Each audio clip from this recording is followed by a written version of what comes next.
Alright, good afternoon. This video is going to be a little bit different because I wanted to take some time to talk about flesh-eating bacteria. As many of you know, if you've watched the channel for a long time, a friend of mine named Vibrio died of flesh-eating bacteria a few years ago. He had an open cut on his leg, he got splashed with some dirty water, and within 48 hours he was dead. So flesh-eating bacteria is not something to joke about and just brush off. So I have been thinking about making a video just to talk about protecting yourself from flesh-eating bacteria, and I did that a couple of weeks ago, but I realized I needed to probably add a little bit more context to it. So that's what I'm doing now. So what I wanted to say is I'm not a medical doctor, okay? So all I want to do is make you aware of flesh-eating bacteria. I want you to think about it. You need to do your own research, talk to your own doctor, and then make decisions to protect yourself from flesh-eating bacteria based on that information. All I'm trying to do here is raise your awareness of it, and not just if you get poked by a hook, or stabbed by a fish spine, or scraped or cut some other way especially during the summer, when the lagoon gets a lot of algae in and the water's all silted up. The chances of contracting something is much higher. So again, I'm not a doctor, so what I'm going to talk about in this next clip shouldn't be taken as medical advice from a doctor.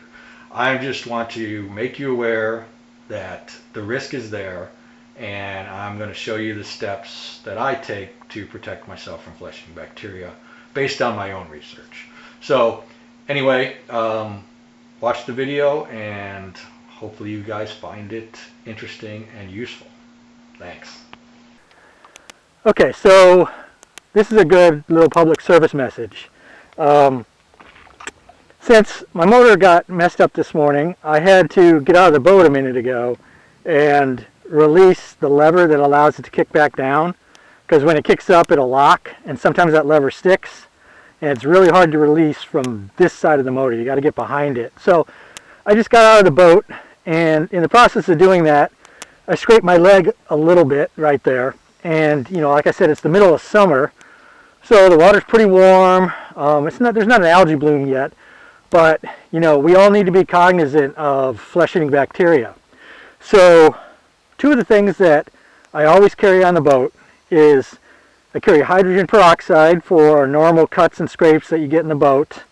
And hydrogen peroxide is great for almost everything, but it does not affect Vibrio. So flesh-eating bacteria will not be killed by hydrogen peroxide.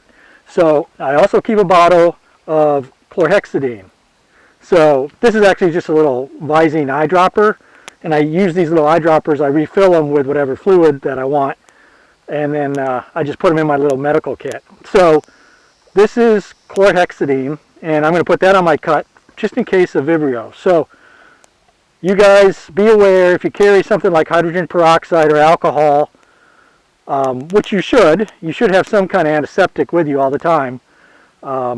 It will not kill flesh-eating bacteria. So make sure you get yourself some chlorhexidine and put that on any scrapes and cuts that gets exposed to water while you're out on the water in the summer when it's hot. So good luck.